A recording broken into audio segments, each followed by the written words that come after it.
This is ATL Day Ones, part of Locked On Sports Atlanta. And it starts now.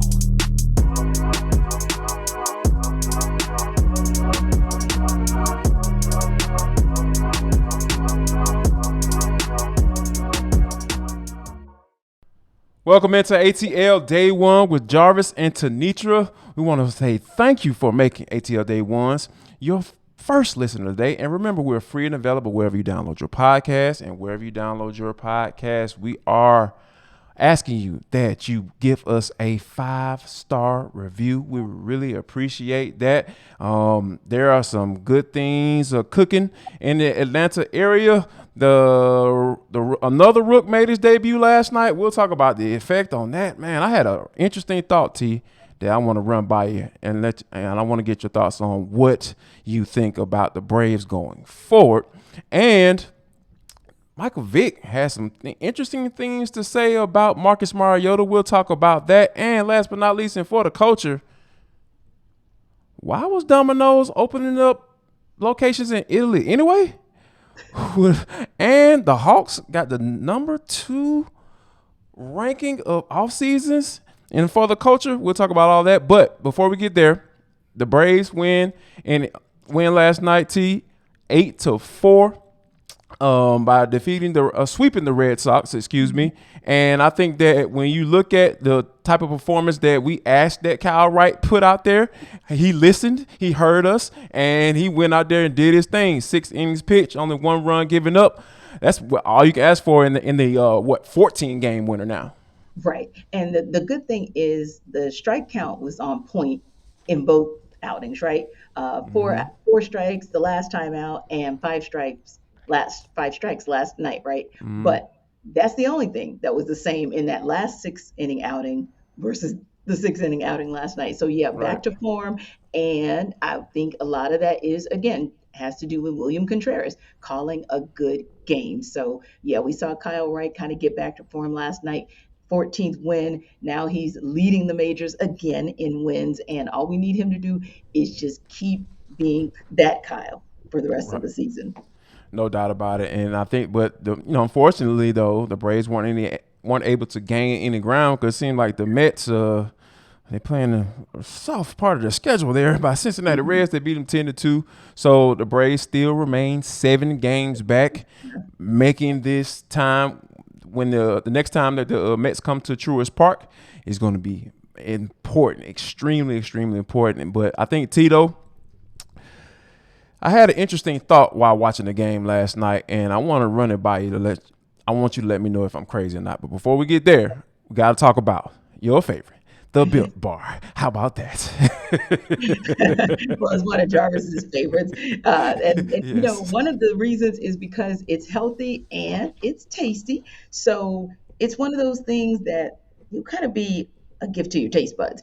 Probably tried the Brownie Chunk Built Bar. You know that Jarvis has tried it. But guess what? Your friends at Built Bar have now created the Coconut Brownie Chunk, the Puffs treatment. That's what you're going to get with this next round. So the Coconut Brownie Chunk Built Bar flavor.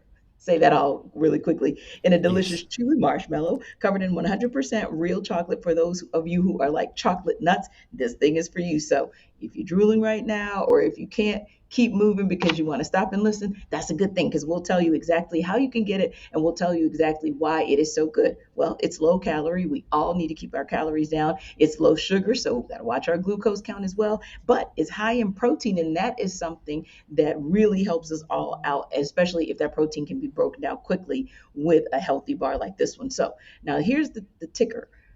The puff is only available for a limited time, so you've got to go to built.com right now to make sure that you don't miss it. And that way you can kind of compare. Maybe you can see if you like the Brownie Chunk Built Bar or if you like the puffs better. It's on you, but you don't have to keep thinking about it, dreaming about it, fantasizing about it. You can just go to built.com and order your box today, and you can use that promo code LOCKED15. That'll get you 15% off your order. Again, that is built.com using promo code LOCKED15 for your 15% off. No doubt about it. And that's coming from Tenitra, Batiste herself. And, you know, I'm the Built Bar King. I like that. And she gave me that nickname, so I'm going to roll with it. But, T, I'm sitting here watching the game.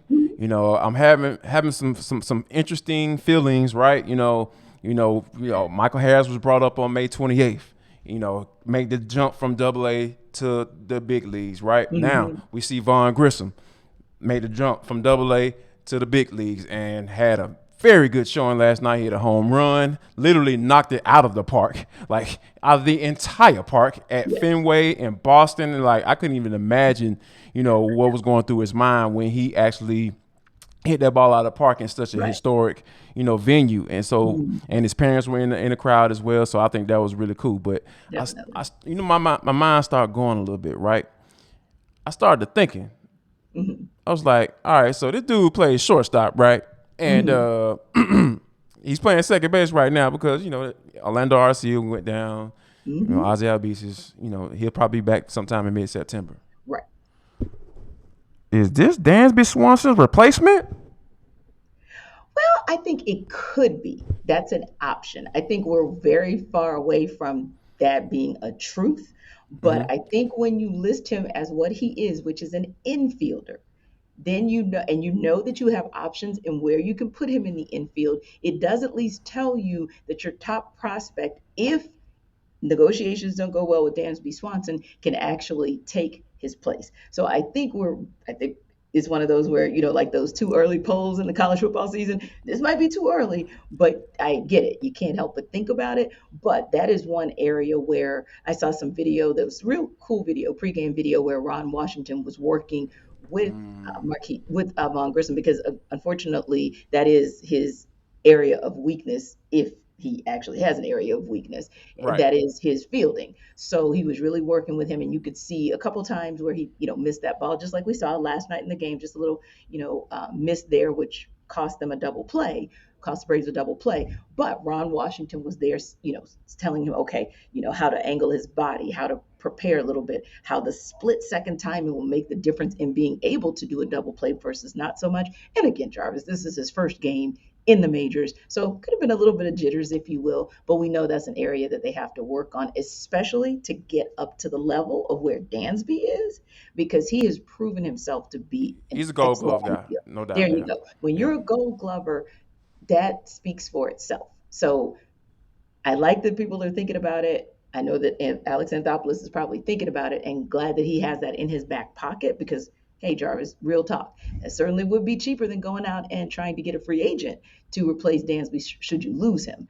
And there's nothing like being able to say your farm system is arguably the best in the bigs because, I mean, who else is bringing up folks from Double A and they're producing immediately, or even somebody like Austin Riley, right? So my mind goes even back there. Like for the past couple of years, when you bring people up, they're pretty much, other than one here or one there, like a Christian Pache, but everybody else has pretty much done the deal. So yeah, I think he at least is a possibility. Gives Double A something to work with. No doubt about it. And the reason why my mind started to go in that way is because the Braves play hardball with Freddie Freeman.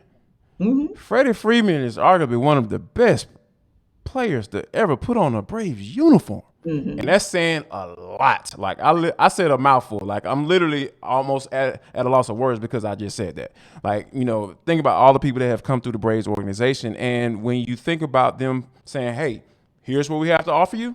Mm-hmm. If you don't like it, I ain't saying they said kick rocks, but they were like, hey man, we appreciate you, all you've given to us, and we got the World Series, and man, you can always come back and we'll retire. We'll sit your number down or something like that. So yeah, if they're willing to do that with Freddie Freeman, I know for sure they're able to do that with Dansby Swanson. Well, And think about it like this too. They didn't draft him. So like what's the real like sentimental value here? So yeah, well, that's why I'm kind of thinking like that. right, but I think it just depends because I would venture to say as well that just like Freddie's regretting his decision, I don't think that the Braves were 100% on that being the right call with Freddie. I think that could have maybe played into, hey, let's go ahead and get Austin Riley out of the way, and that way we can focus on potentially keeping Dansby Swanson. So I think that's kind of the two sides of the same coin because just like you said, it could be that the Braves organization is saying, hey, we let Freddie go, so if we got to let you go, we'll let you go. But it also could mean, hey, that may not have been the 100% best way to have gone about it. And so maybe we learned some lessons as well on how we want to approach this thing with Dansby. No doubt about it. There's definitely some lessons to be learned from both sides. Well, or all three sides: the agent, Freddie, and the Braves. I think we got to break those things up a little bit just to kind of get exactly what you need there. But coming up next, though, T, we're gonna break down what Michael Vick said about the Atlanta Falcons. Was he on point? Or does he may need to kind of dig a little deeper about what he said? We'll talk about all that next right here on ATL Day One's part of Locked On Sports Atlanta. This is Jarvis and T.